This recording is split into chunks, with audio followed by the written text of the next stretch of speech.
Hello, welcome to 358 22nd Avenue. This building comes with shared laundry as well as one parking spot. You can go to rentalsnsf.com for further details on these amenities.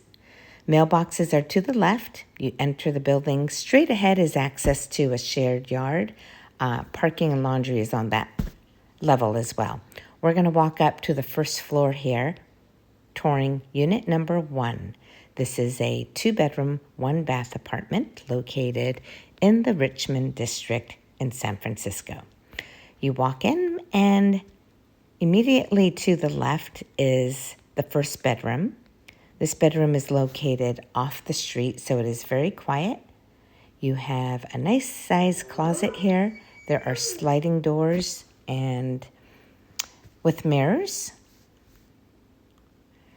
Kitchen is to the right, but let's take a look at this hallway here. You have a nice linen closet, which is conveniently located just outside the bathroom. There's another closet there as well.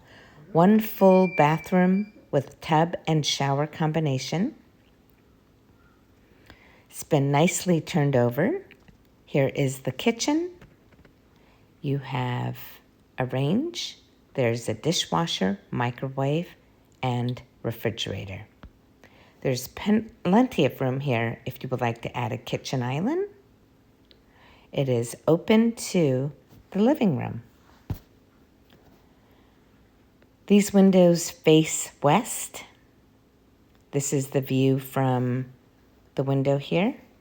There are double pane windows. And here is the second bedroom. This one faces the street, but it is still pretty quiet. Sliding doors, and you have a pretty equal size closet as the one in the back. Okay, if you're interested in this wonderful space, please go to rentalsnsf.com. Thank you.